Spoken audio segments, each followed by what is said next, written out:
Fala galera, beleza? Eu sou o Jonathan e hoje eu vou mostrar para vocês, de acordo com a teoria celular, o que é a vida.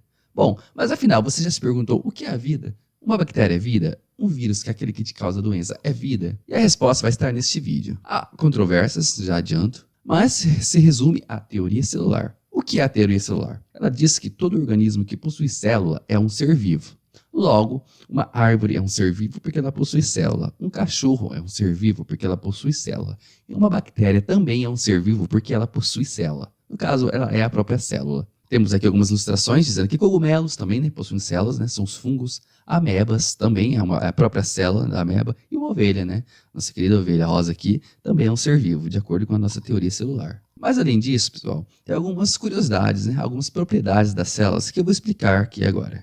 Bom, de acordo com a teoria celular, e isso já foi comprovado também, nós temos dois tipos de células, a célula procarionte e a célula eucarionte. Eu coloquei aqui também uma célula especializada, que nada mais é do que uma célula eucarionte que foi especializada em fazer um tipo de função. Por exemplo, nós temos células especializadas em contração, no caso dos nossos músculos, e essa é uma célula totalmente diferente de uma célula nervosa, que é a que está ilustrada aqui, um neurônio. A especialidade dela é passar corrente elétrica, passar informação elétrica e química para nossos pensamentos, nossos sentimentos, além também de ajudar na contração muscular.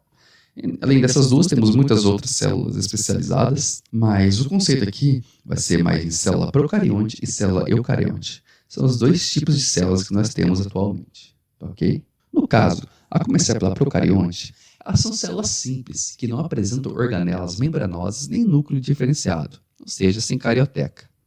O que isso quer dizer? Elas não apresentam organelas. Lembra aquelas que você aprendeu na escola? Retículo endoplasmático, complexo de Golgi, mitocôndria, no caso das plantas cloroplastos, todas essas são organelas. Lembra o nome? Órgão, organela, que é uma estrutura funcional que ajuda a célula a sobreviver. No caso, mitocôndria, que gera energia para a célula, lisossomos, que digere toxinas da célula, entre outros. Todas essas organelas, elas têm uma membrana em volta, como se fosse uma bolinha.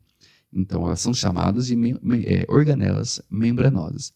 Células procariontes não apresentam isso, ou seja, uma bactéria não vai ter uma mitocôndria, não vai ter um cloroplasto, um plastídeo, não vai ter nem o mesmo núcleo, que ele também tem a sua carioteca, uma membrana, no caso membrana nuclear, que é o outro nome para carioteca. Enfim, carioteca, por isso que ele é chamado de procarionte, pro de antes da carioteca, procarionte. Nesse grupo de células, nós temos as bactérias e as arqueias, tá ok? Bactérias, como você já sabe, aquela que causa pneumonia, que causa tuberculose, que causa tétano, sabe? São seres primitivos, os seres mais primitivos do nosso planeta, minúsculos, são menores do que protozoários, menores do que a célula do seu corpo. A maioria deles são parasitas, algumas até parasitas intracelulares obrigatórias. E nós temos também um outro grupo curioso que talvez você não conheça, que são as arqueias.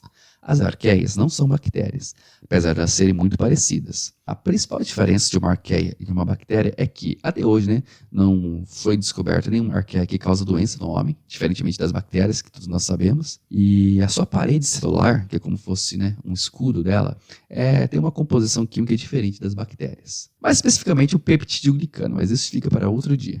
Além da célula procarionte, como foi dito aqui, temos as células eucariontes. São células mais desenvolvidas que apresentam membrana nuclear e organelas membranosas, como mitocôndrias, plastos, complexos de Golgi, entre outros. Protozoários, algas, fungos, plantas e animais apresentam esse tipo de célula. Ou seja, você que está assistindo este vídeo agora apresenta esse tipo de célula. Apresenta a célula eucarionte. Então, a sua célula pode pegar uma célula de qualquer parte do seu corpo, desde o seu couro cabeludo até a ponta do seu dedo do pé, e ela vai ter mitocôndria, cloroplasto, núcleo, DNA, entre outros.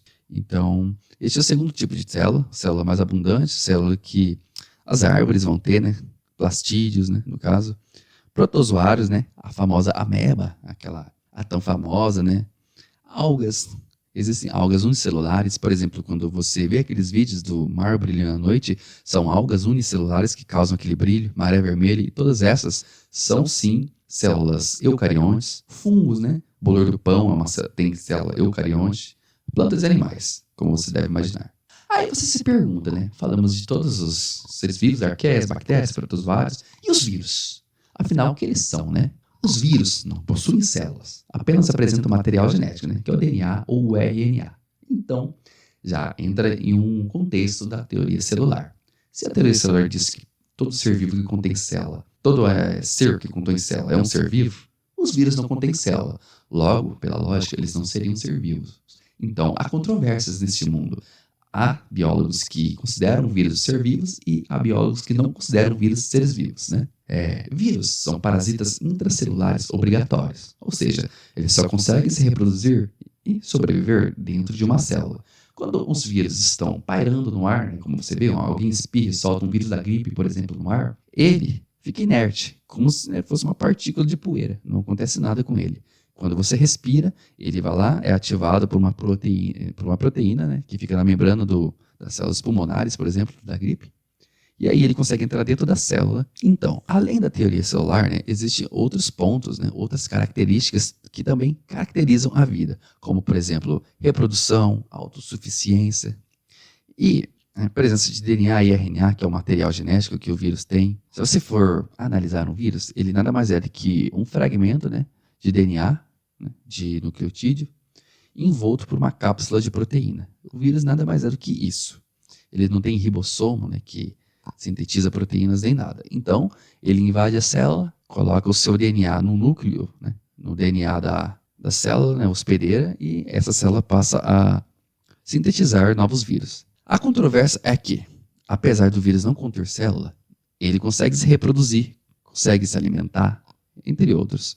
Então fica aí o raciocínio. Você é do time que considera os vírus um ser vivo ou um não ser vivo? E só a título de curiosidade, a palavra vírus significa veneno. Enfim, fiz uma breve explicação, né, da teoria celular, do que é ser vivo, do que não é ser vivo, se você não sabia. Agora você sabe um pouco sobre essa teoria, né, que foi fundada há muito tempo atrás. Se você gostou desse vídeo, deixe o seu curtir, compartilhe com seus amigos e apoie o nosso canal se você não é inscrito. Inscreva-se e ative o sininho de notificações. No mais, muito obrigado por ter assistido esse vídeo, galera. Até a próxima. Valeu!